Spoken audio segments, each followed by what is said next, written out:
Justice Saqib Nisar साहब और justice Faiz ईसा में क्या फ़र्क है? क्या दोनों ने अदलिया की बहाली के लिए काम किया? जो एक असूल व ज़वाबित, जो एक अदलिया का वक़ार बहाल होना चाहिए था, क्या आपको लगता है इन दोनों ने काम किया है अदलिया के वक़ार को बहाल करने के लिए? उनसे अपना वक़ार नहीं बहाल हुआ, दोनों से? दोनों से। उन्होंने क्या बहाल करना था अदलिया का वक़ार? दोनों ही ऐसे। अब क्या किया कहा जाए। मैं तो उनके दौर में ये कहता हूँ, ये इसने साकिब निसार ने एक दफ़ा मुझे 10,000 रुपये फ़ाइन कर दी पेश ना होने। अब उस ही दिन, वो एक हफ्ता पूरा, उसने मुझे जनरल एडजर्नमेंट दी थी। किस वजह से? कि मेरा आखिरी हफ्ता था सेनेट ऑफ पाकिस्तान में टेन्योर का, और उस हफ्ते में मेरे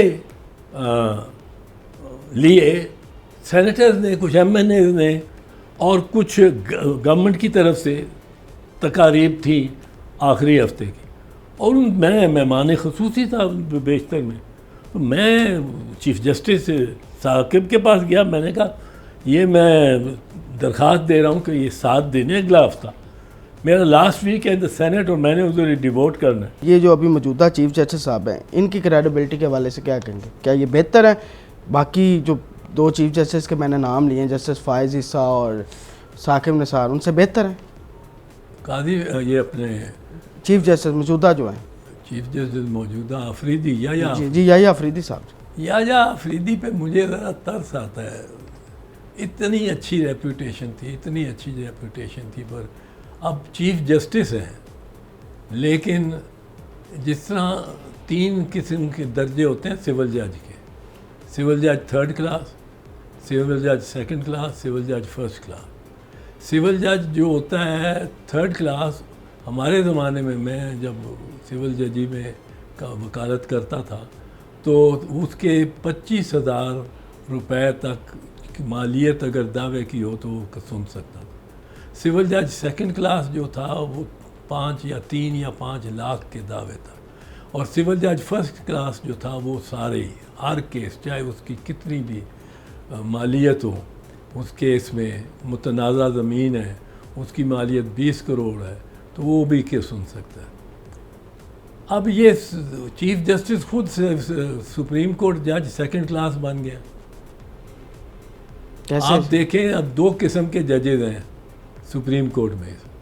एक वो जज हैं जो हर केस सुन सकते हैं, आइनी भी और गैर आइनी भी, जो आइन से बाहर है, और एक वो जज हैं सिविल जज 2nd क्लास जो हैं, सुप्रीम कोर्ट जज 2nd क्लास, जो आइनी केस सुन ही नहीं सकते हो। भाई तुम सुप्रीम कोर्ट के जज हो, वो तुम्हारे सामने साथ जो सुप्रीम कोर्ट का जज बैठा है, वो उसको इख्तियार है कि वो हर किस्म का केस सुने।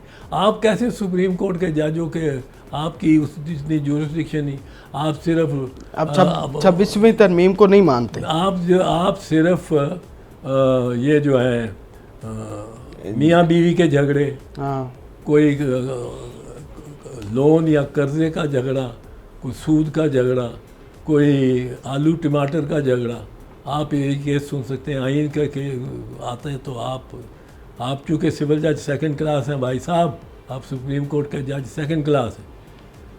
और ये chief justice is not on the constitution bench, इसको वो इख्तियार ही नहीं है कि वो 90% ऑफ द केसेस जो सुप्रीम कोर्ट में जाते हैं उनको सुन ही सके।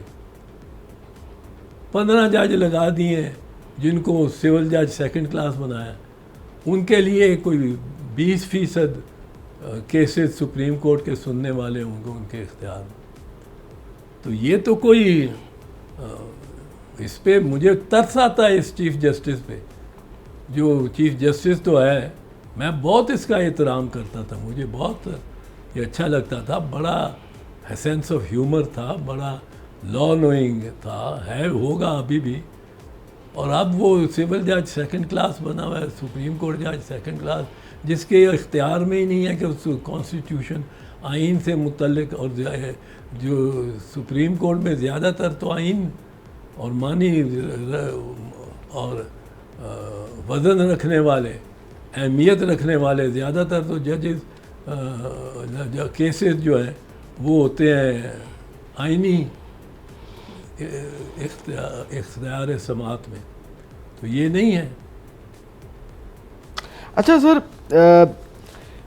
लोगों को लगता है कि आप पाकिस्तान पीपल्स पार्टी छोड़ चुके हैं और पाकिस्तान तहरीक इंसाफ में आ चुके हैं। आपके तमाम तर इंटरव्यूज़ उठा के देख लें, आपके बायस्ड होते हैं, बानी पीटीआई के हक में कहीं ना कहीं बातें हो रही हैं। ऐसा कुछ है सर कभी भी पीपल्स पार्टी में? नहीं, मैं पीपल्स पार्टी में हूँ, बिल्कुल पीपल्स पार्टी में हूँ, बिल्कुल छोड़ने इरादा का तो नहीं है? बिल्कुल छोड़ने का इरादा नहीं है। आप ये रिकॉर्ड पे रख लें, बिल्कुल छोड़ने का तो इरादा पीपल्स पार्टी की तरफ से नहीं होता? आपको कभी लीडरशिप ने कहा हो कि आप ज़्यादा ही चीज़ें? पीपल्स पार्टी में यही तो हुस्न है। हम्म, पीपल्स पार्टी एक जमात है, कोई बेबाकी इतनी करना चाहे या ना करना चाहे, वो खुद एतराज़ करे अदब से या किसी खौफ से तो वो करे। पर मैं समझता हूँ, मैंने पीपल्स पार्टी की गवर्नमेंट आ गई, पीपल्स पार्टी की गवर्नमेंट ने भी इफ्तिखार मोहम्मद चौधरी को बहाल करने का इरादा नहीं किया और आसिफ साहब सदर बन गए। उन्होंने सितंबर 2008 में और उन्होंने मार्च 2009 तक बहाल करने का इरादा नहीं किया। पर मैं उस तहरीक को चलाते रहे और सदर को भी जाके मिलता था, जब वो बुला लेते थे एज पार्टी हेड और एज प्रेसिडेंट मैं जाके मिलता था। पर ये कभी नहीं हमने किया। वो सदर भी बन गए थे जब, पर मैं उनको, वो मुझे कहते थे कि इस परिंदे को मेरे शोल्डर से हटाओ इसको, ये परिंदा जो बैठा वो परिंदे का नाम एक लेते थे, मैं नहीं समझता मुनासिब है। तो वो मैं कहता था आप जजों को बहाल कर दें, परिंदे बशमूल परिंदा, और मैं फिर आपके साथ हूँ, और अगर उसने गलत किया तो उसके खिलाफ चलूँगा। गलत तो किया ना, फिर बहुत गलत किया और मैं उसके खिलाफ गया, बहुत गया। मैंने उसके सामने उसके सबूत रखे, उसके बेटे की करप्शन के, जाके सितंबर 2011 को, अभी उसके 2 साल बाकी थे एज चीफ जस्टिस, वहाँ से उसका मेरा। अच्छा, आपने साकम निसार साहब की बात की कि ये अपना जो है वो अपना तो वो कर नहीं सके, वकार बहाल, तो ये अदलिया का क्या करेंगे? इसका मतलब ये है कि साकम निसार साहब ने नवाज शरीफ को गलत निकाला था?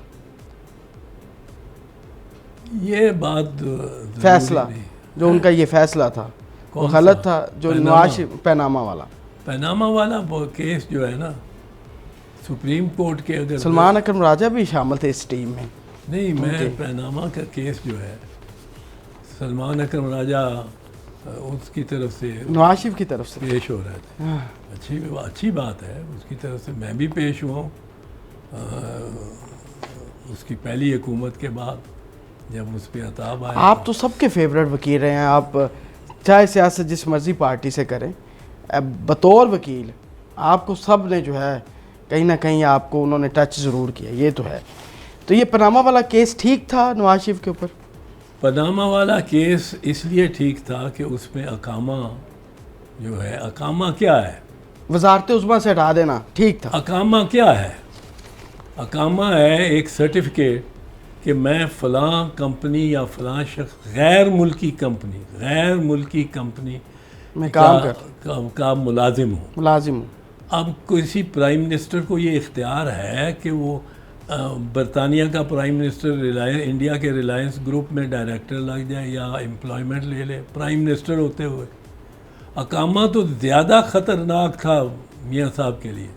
सुप्रीम कोर्ट ने ये गलती की कि अकामा पे क्यों नहीं सज़ा दी, उसके कोई ज़रूरत नहीं थी तनख्वाह ले या ना ले, तनख्वाह की बात ही नहीं थी। आपने सर्टिफिकेट दिया कि जी मैं अकामा मेरा है, तनख्वाह मैं नहीं लेता। भाई अकामा मुलाजमत का सर्टिफिकेट है। आप पाकिस्तान के वज़ीर होते हुए, जितने वज़रा ने अकामे दिए हैं, वज़ीर होते हुए, पाकिस्तान के वज़ीर आज़म होते हुए, आप किस तरह किसी भी गैर मुल्की कंपनी हो, इंडियन हो या अंग्रेज़ी हो या ऑस्ट्रेलियन हो, उस कंपनी के मुलाजमत किस तरह कर सकते हैं? आप पे पाबंदी है कि आप कोई और मुलाजमत नहीं करेंगे।